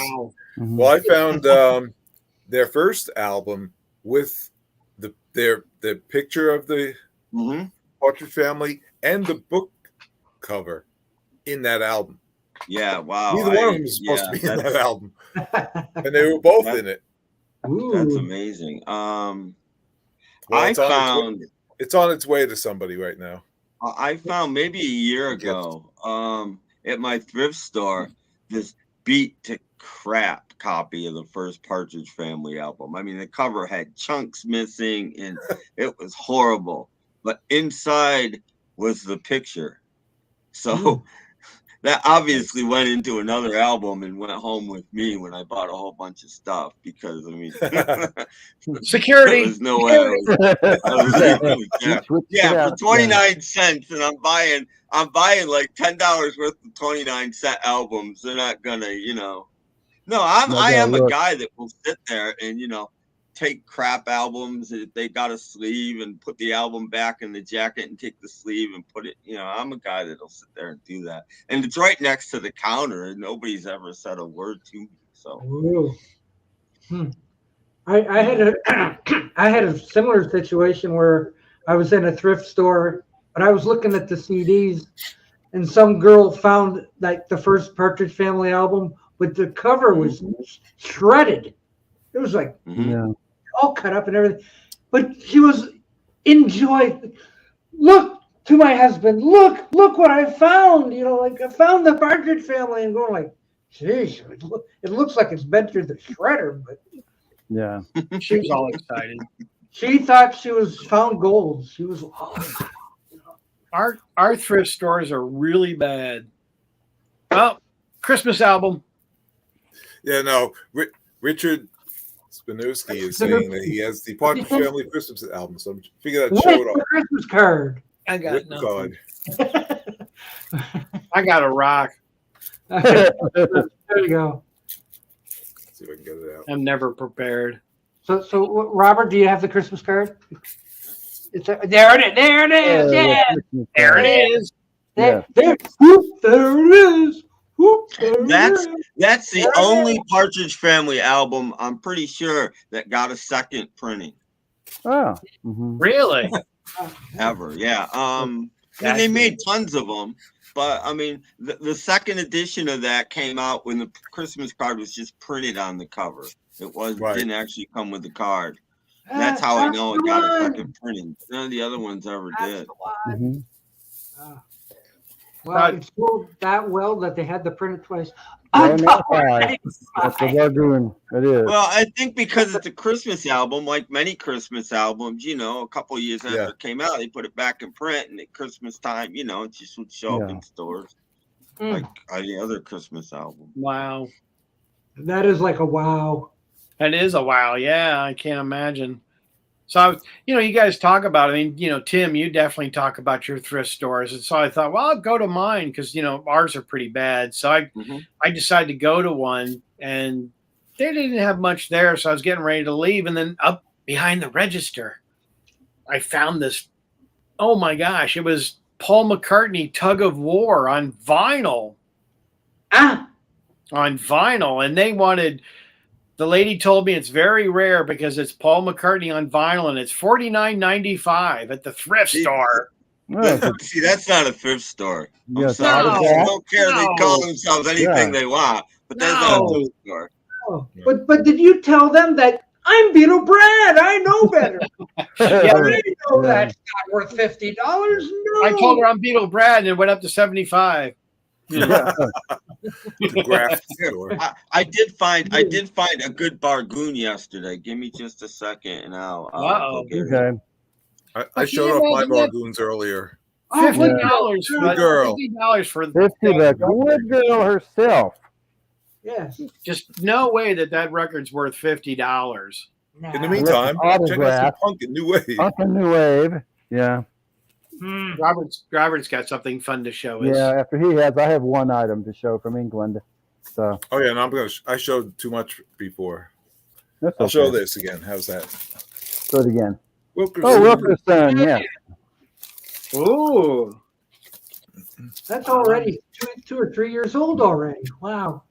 How time flies. Okay. He's back. Hey, Tim is back. Tim is back. I actually did some switching on this too. This was 99 cents and it was in an RCA box. And I found a Capital box and I put it in it. It's it's an 8-track. Wildlife. Wings Wildlife. Oh, it looks like that. 8-track for 99 cents. I was very happy. Yeah, wow. 8-tracks, they want like between $3 and $5 for. Yeah, they have no idea who the solo Beatles are or anything though. So, if this was Beatles, it would have been $20, but it's Wings. I know who Wings are. So 99 cents. See, they were confused. They didn't know. It's in pretty good shape for an 8-track. It's actually in really might be the best shape 8-track I have. It still has the box. Yeah, it had a red RCA box, and I'm like. But look, there's a Dolly Parton CD or 8-track that's on RCA in a Capital box, so I just switched them and got the box. Yeah. So that was that was my bargoon. So Dolly is now on RCA. Yeah. Wildlife. So how much did you pay for it? I did them a favor by doing that. Yeah. How much did you pay for it? 99 cents. 99 cents. A bargoon. That's a bargoon. That's a super bargoon. I'll be right back. Since you mentioned Wildlife, I got something to show. Okay. That's like my 5th 8-track, I think. I only buy 8-tracks if they're really cheap or really cool. Like I'll buy Beatle ones. I think I have Walls and Bridges and Hey Jude. think that's it. And a Dylan one, maybe. That's about all I have. I think Daryl has to go shopping. I never got 8-tracks. I had a few. The only time I ever owned an 8-track was when I bought my car. I bought a Firebird and it had an 8-track player in it. Yeah. So I wanted to hear music, so I bought an 8-track like compilation. The first song on it was Black Sabbath. What's it called? Like Iron Man or something? No. Paranoid. Thank you. Yeah. I don't know why I was drawing a metalhead right there. I kept thinking Psycho. It's not Psycho. I found one of those adapters that you stick a cassette in there and you can, play cassette. Well, I was big into cassettes, so I switched it out and I took the 8-track out and put a cassette player in. 8-tracks were the worst music format. Yeah, right in the middle of the song. They're actually not. They're actually not bad. They're not a good car format because people keep them out in the sun and and that kind of ruins them. You can make quadrophenia. Take care of them. You can't go cut a song. They're not any worse sounding than cassettes. They're exactly the same as except when it breaks up the song. Then it sounds horrible. Yeah, until that little head goes awry, and then you got to reach in and try to,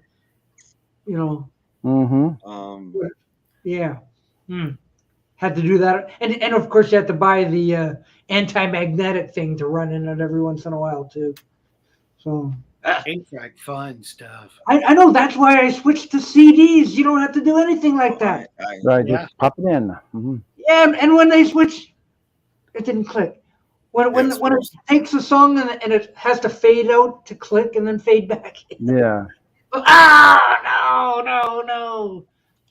That was bad. Well, yeah, that was switching the order of the songs and stuff wasn't great. Yeah. But they did that on cassettes in the early days too, though. The song order on cassettes would have all be mixed. Well, the order would be changed, but you wouldn't have a song broken. Try to get the sides even. Yeah. Wow. I'd take that over having a song broken up, though. Yeah. You got a working 8-track recorder. I got rid of mine. I had a Pioneer. Famously, Abbey Road on 8-track. The first track was the second medley. Oh wow! Why? Why couldn't that be the first track on the last track? I mean, why? That's funny. That is funny. I'm piggybacking off of your wildlife. I just it came in the mail 2 days ago. I got another wildlife album. This is fresh. What do you got? All right, you ready? This is wildlife, by the way. Okay. Yeah. What? Oh wow. That's I like the obscure stuff. That one from Bulgaria or something. And that's the image on the that other Venezuela. Collection. Oh, okay. And it's still sealed. Ooh. Yeah. Yes. Wow. My precious. Yeah. But isn't that the image they have on a Beatles album? And they cut the other 3 Beatles out? It could be, yeah. I feel like I've seen a Beatles album with well, I've seen them drawn that way before. I don't know that that's the exact. Maybe that's what I'm thinking. I've definitely seen them. Well, yeah, on the Dollhouse album. That album that was called like Dollhouse album. Yeah. They're all drawn like that. That's probably what I'm thinking of. In the Dollhouse it or something. Which that Dollhouse album cover, with the drawing or whatever, that was kind of be the White Album originally. Well, the ballads, the one the British version of Love Songs, it was a single set called Ballads. Yes, that kind of a picture on the cover. But I thought Tim would get a kick out of seeing the wildlife. That's really pretty obscure. Where was that from? Venezuela. Wow. Mm-hmm. Huh. Yes. So now you're from Sweden. Brad travels the earth to get Beatles things. Yep. All everywhere. It's kind of like the Johnny Cash, I've been everywhere, man. So Robert, you didn't get any Elton John? No, I don't remember seeing. Well, I do remember seeing one Elton John, but it was something I guess I wasn't interested in. Because it was the Two Diamonds ones when I was on it, a couple days before, but maybe they sold out. I don't know. Something. But yeah, I went through like 30 pages. It was the outtakes. It was a 4 record set and a 2 record set of like his early outtakes and stuff. And I didn't look to see if the 2 record was just a condensed version of the 4 record or if they were totally different. I don't even know. But yeah, they had those when I was there. But well, at least you got Let It Be anyway. So I got Let It Be. I got another copy of Forever Changes. I got the July album. Yeah, I already have the July album, and yeah, that's what I said when I showed it. I said I think Tim has this July album already. My feet. That's amazing. I'm getting my Sharpie out. Everybody ready for Record Store Day? Here's the July album. Only if you're paying. Yeah. I keep hoping to win Frank's contest, 33 1/3 every year. He has a contest where he gives away all the craft recordings, and I keep hoping to win that. It's always at least the thing I want. You got Warren Zevon on Record Store Day. The Wind. Wow. I have that. See, I don't need that. There's so many people that show up at my record store that seriously, I am going to be in line this year, probably by 3:00 in the morning. Tuesday. And I'll probably be 15th in line. I always end up being, I could show up at 9 in the morning or I could show up at 2 in the morning. I'd be 15 always. Or you could be first in line for Patty Boyd and still be third. That's right. Yeah. I never hit first, It doesn't matter when I get there. He gets so little stuff that they don't give away like noon, and he either didn't have it or it's still there. I mean, for Patty, they don't give away 1 and 2 anymore. 1 is reserved for George, and 2 is for Eric. They start at 3. Wow. Yeah. But no, I mean, I just, standing in line at Record Store Day, I mean, seriously, there must be, I mean, they set up a food truck, they've got a live band, and there must be 300 people there in line. It works. There you go. Finally, it works. Yeah, I'm in the right spot. Exactly. I don't think I've ever been to a record store, Record Store Day when they have a food truck out front for breakfast. Wow. Yeah. Amazing. They got a band. I mean, it's just crazy. I mean, I'll videotape this year, but like I do every year, but it's just amazing. The crowds of people. The whole pandemic thing, I used to have a buddy that we go together, but since I haven't talked to him in 3 years, oh gosh, that doesn't happen anymore. Yeah, all it takes is 1 phone call. Yeah. Wow. But it's funny because you sit around, alone. when you're sitting in line, you turn to the person just to carry on conversation, say, hey, how are you doing this morning? What are you looking for? And he goes, I'm not telling you because you might get what I want. Exactly. Exactly. Like, I'm going to buy something just because I mean, that's why I think it's silly. People line up, and unless it's something really, really rare, you're not looking for the same thing that the person ahead of you is looking for, or the same thing that the person behind you is looking for.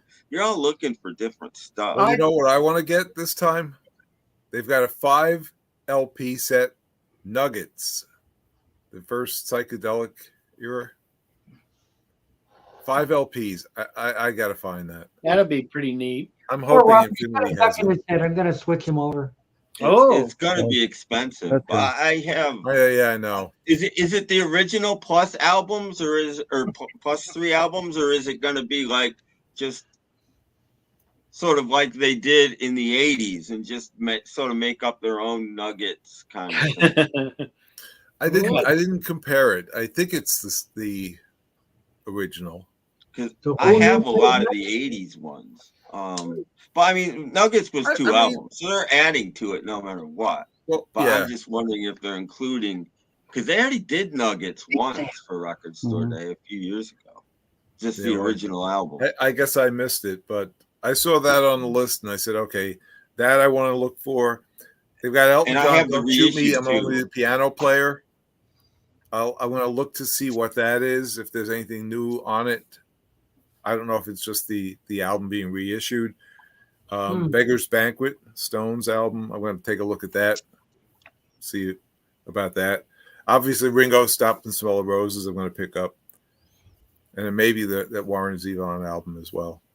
People are out there taking notes, Robert, so you better be careful. Yeah, I know. The Wind is a good album if you don't have it. Yeah. That's why I'm listening. That's why it's always fun to sit there. Beggar's Banquet? Okay. Yeah. I love the Jonathan Richman album. But I've missed the last couple. I got like the first one that they did on Kraft Records has been putting one out a Record Store Day, and I've missed the rest of them, I think.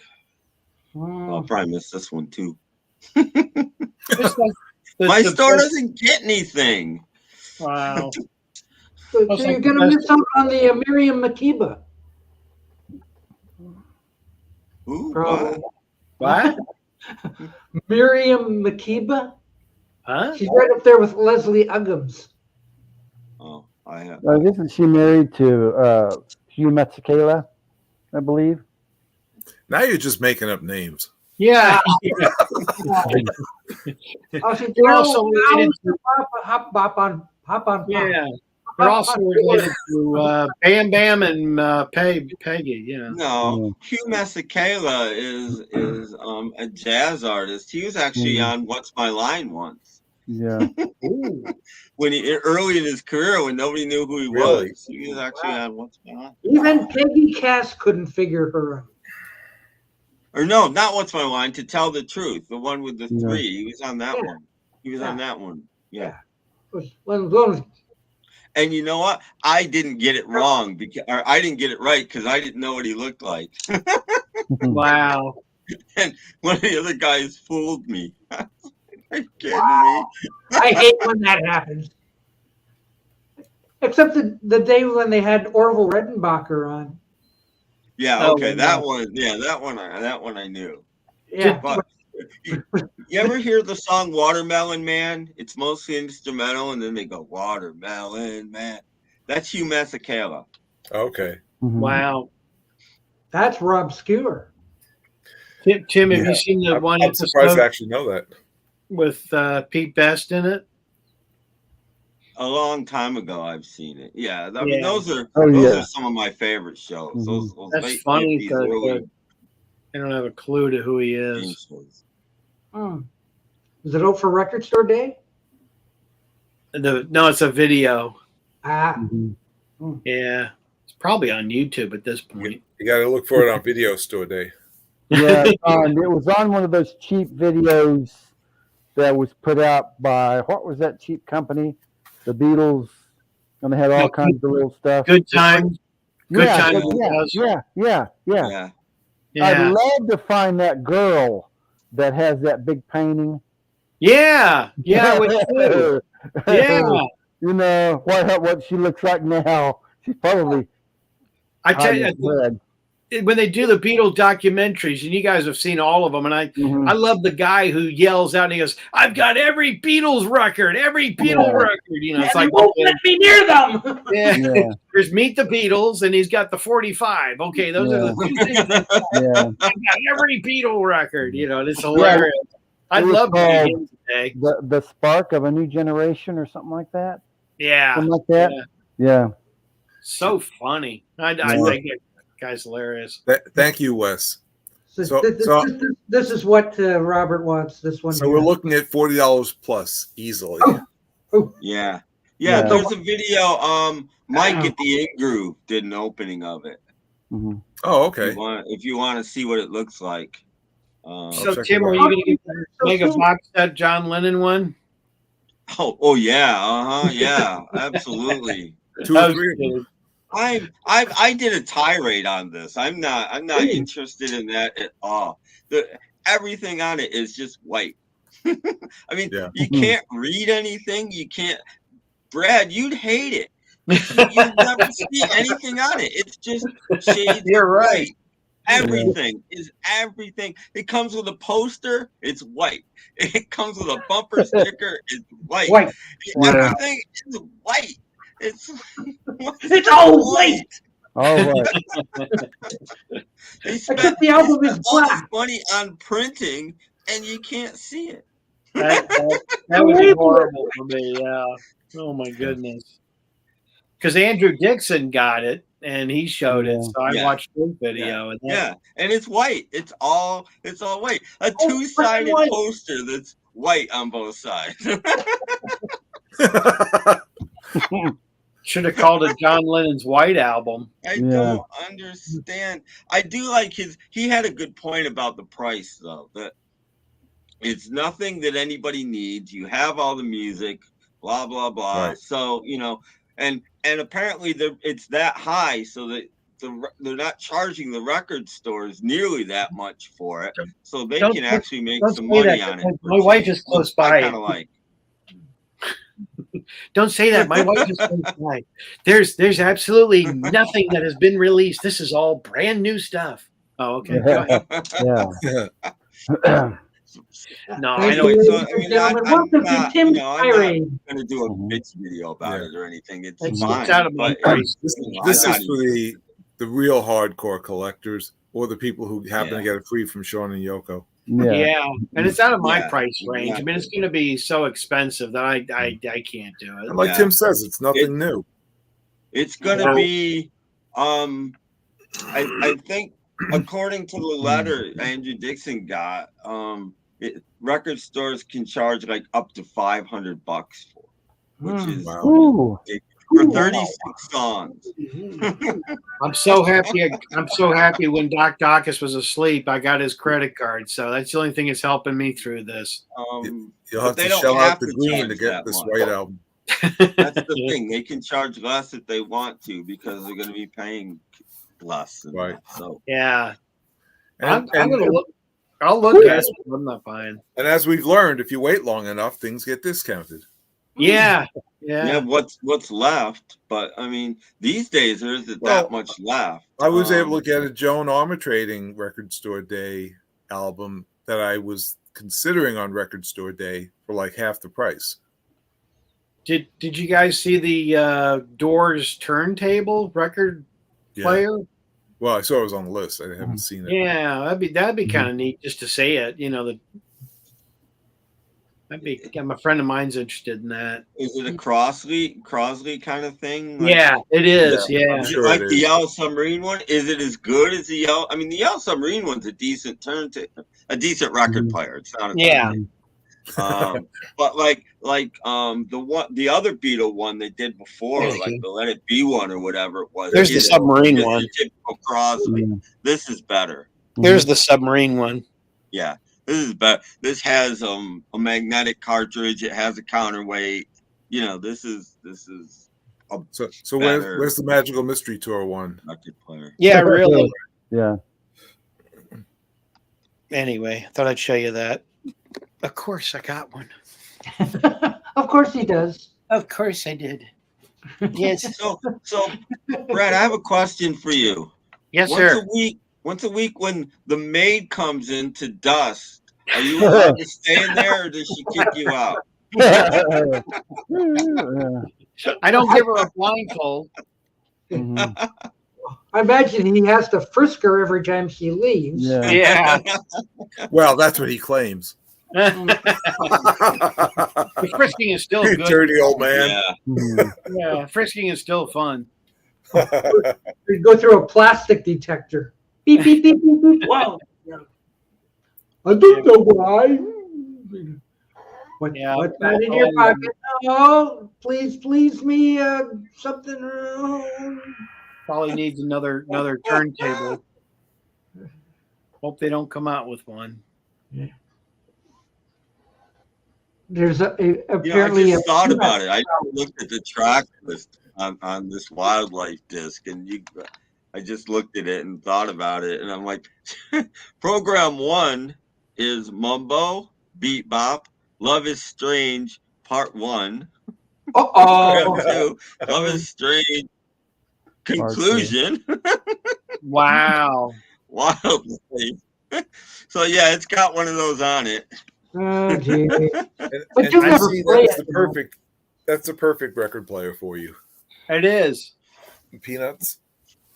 Yeah, but Tim, you're never going to play that 8-track anyway. So it's No, that's the thing. I always say it's true that I don't collect things.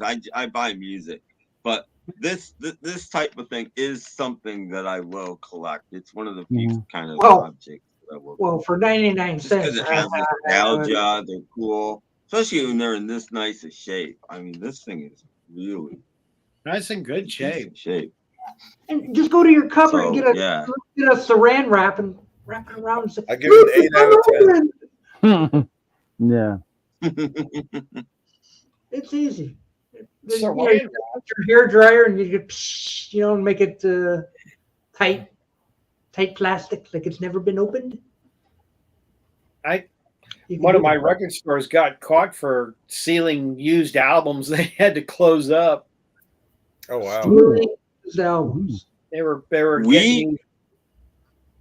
We did that a couple of times when at the store I worked at. Really? But here's the thing though. We weren't selling them to customers. We were using them as part of our like 10 or 15% you can bring back to your distributor. We were doing that. Somebody would bring in a new a recent album that was minty, seal it back up and take it back to our distributor and for credit for a new album. Stick it to the man. So we never sold it to a person. It probably got sold eventually to a person, but we didn't sell it to the person. Now the store I went to, they sold them all the time to customers, and the one friend of mine got one of the albums, and when he opened it up, inside on the paper part of the record, somebody's name was on it. Oh, that's a big yikes. So so he told his daddy, and the daddy went after him. There's worse things. I mean, you guys remember in the early 80s when Sam Goody got found out for selling counterfeit albums? No, we didn't have Sam Goody right. I think they were actually having them produced. Wow. They were to save money. They found somebody that would make them counterfeit copies of the albums. So I don't know if any of you guys are old enough. Well, you're all old enough, pretty much. Remember going into a Sam Goody and had these stickers on them that I can't remember what they said, but something like "This is a genuine album, except no counter" or something. Like all their albums had to have that sticker on it. Wow. On. That's funny. Yeah, I'm surprised they stayed in business after that. Yeah, we didn't have Sam Goody where I live. No, we had it. I didn't go to Sam Goody too much. I spent more time in record world. Well, they were at our mall. We had 2 record stores at the mall. I can't remember what the other one was even called. We had Record World in the mall, and Sam Goody was in a building just outside the mall. Wow. So I used to be in the mall. Camelot? What's that? Was it Camelot, the other store you had? No, we didn't have Camelot. It's that was a big I think thing. They sort of turned into Peaches? FYE, but there was somebody in between, and before that it was them. But I think it was all the same company. It just kept getting bought. And Musicland? We had Tower Records also. I don't think it was Musicland. I can't. No, that doesn't sound familiar. Was Tower Records pretty good place? We didn't have that one either. Yeah, Tower Records. Yeah, Tower was great. There was 3 in DC when I lived there, and I went to all of them. There was actually 4, and I went to all of them. They're all different. That was the great thing about Tower. Every store was different from the other. We had 4, and they were all. Then you had to go to all 4 to find anything. Like one carried 45s, maybe 2 did. No, one had a big CD single section, The other ones didn't. One carried 45s. The other ones didn't. And they were all huge. One had a really great sort of foreign CD section. That's where I got like all my Serge Gainsbourg and Franz Gall CDs and stuff really cheap. Like we're talking $8 or less at the time for imports. Wow. New imports. Tower was great. Did you guys have Peaches? Yeah, there was one in Oklahoma City. Mm-hmm. It was a big I did not have Peaches. We had 2 Peaches here. Just the fruit. Wow. 2 Peaches. Really? 2? 2 Peaches. Wow. One in Ferndale and one in Livonia. Yeah, the Peaches in Oklahoma City had an enormous cutout section. Yeah. For $1. Albums 2 for $1. Yeah. And they had a little rivet in the or a little hole in the cover, Oh yeah. Yeah. Oh, yeah. A friend of mine used to take the dollar stickers and try and peel them off and put them on the new stuff. Oh. Yeah. You were hanging out with the wrong people, and I know I was, wasn't I? I mean, golly. I mean, I told Doc don't do that, but he kept doing it. Back in the days before barcodes. Yeah, way before. Once you started getting barcodes, you weren't doing that anymore. Until my friend stole the scanner. Well, now when I go to Savers, Yeah, which has these discounted CDs like this one or whatever, yeah, they put the sticker over it, and it's like from the front and it goes over into the back. And when you go to scan it at the register, you have to cover this, otherwise it's not going to read it. wow. So the sticker has to get scanned, but you have to make sure you cover up this part. I wonder if I needed to scan this before I bought it. Yeah. That might have needed a scanner. I would say it's in your collection already. It's already paid for. Yeah. Or is it? Oh, yeah. Well. Oh, that Beetle Brad, you got to keep an eye on him. There he goes. What's he got in his pocket? I got nothing. Out the door. They didn't stop us walking out of Wawa either. So. No. I was going to ask if you were I don't know. Yeah, what did you take out of Wawa? Yeah. They were acting pretty strangely in here. I stopped them. Yep. That they were. We were crazy. No, well, we didn't take the bananas though. No. It was what's his You name? left those for Mark Lewison? Thank you.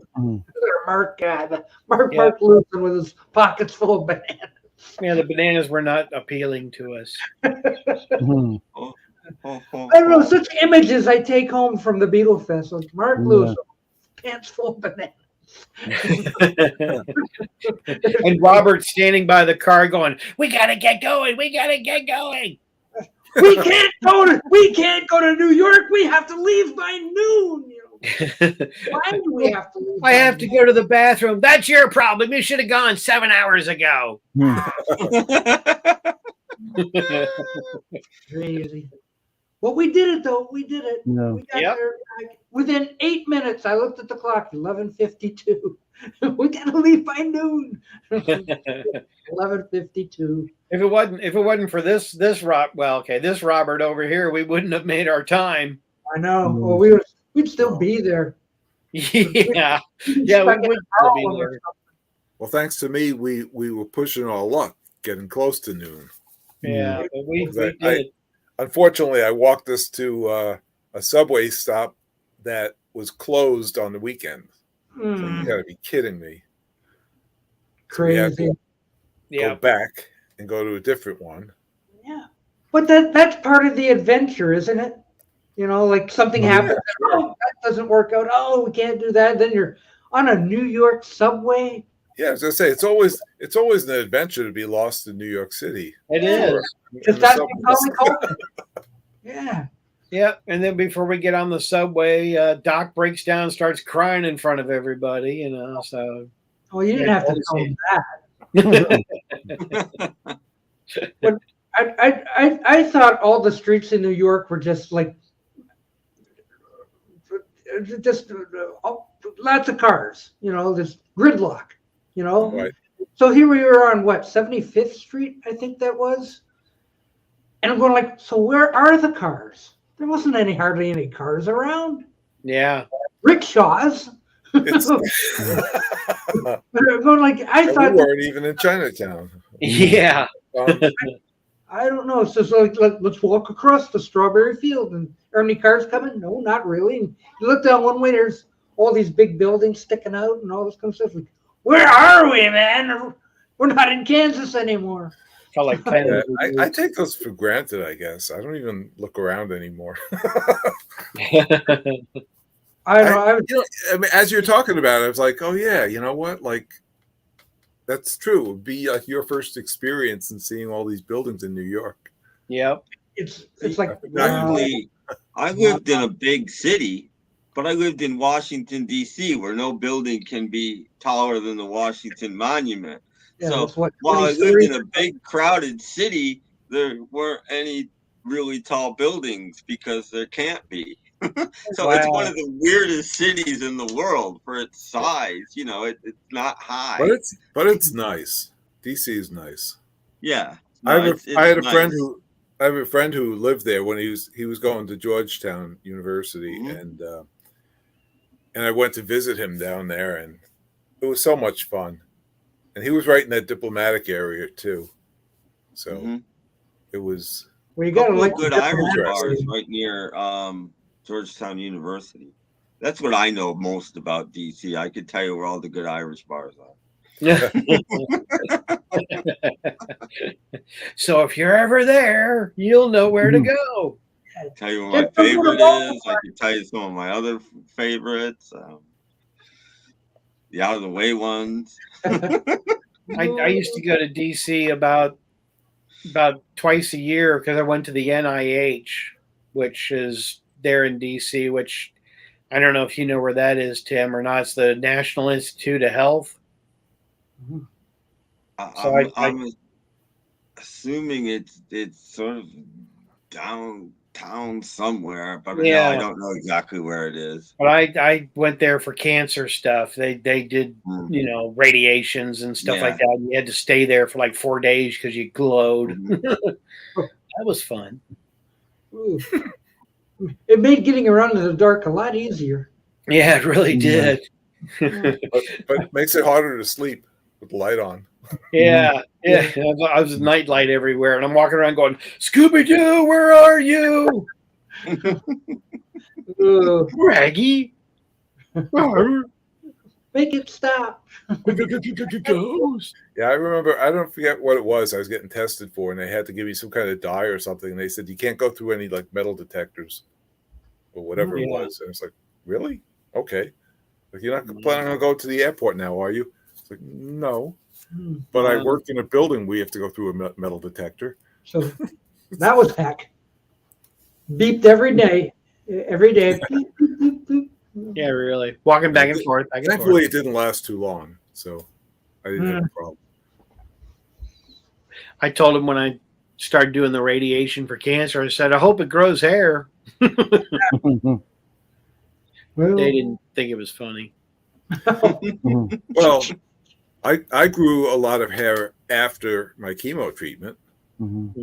It came back. I had, because I was going bald, and then I had the cancer, and after the treatment, when my hair came back, I had a full head of hair again. I was like, oh, this is great. So I got to go bald twice in my life. Wow. This isn't fair. Wow. Full and lustrous. Yeah, really. It never really. Or something. You look like Fabio. I had hair and I was thin. But I lost 20 pounds. Yeah, you do. Yeah, I lost a lot of weight. You can't tell now, but I had a good friend that had God, I forget what it's even called. Leukemia. He had leukemia, and that's what I had. They did not think he was gonna make it, and he made it. But by the time he was done, he was a big guy when he started out. Okay, and by the time he was done, he probably weighed about 150 pounds. Oh wow! If he weighed that much. but he made it. But within 2 years, he was bigger than he ever was. I was like, holy crap! He found it back. Yeah. Apparently, you're okay. Leukemia is what I had also, but I had a rare form of leukemia. Wow, really?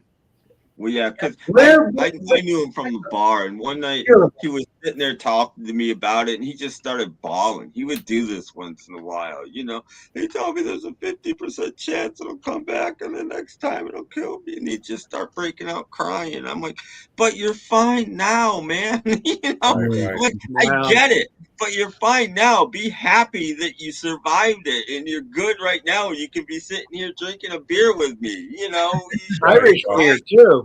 Yeah, I never went through that really, you know. Crying. I kind of joked my way through the whole thing anyway. Mm-hmm. Like somebody would call me up and I'd be like, you know, Bob's Bar and Grill, what can I do for you, Kimosabi? and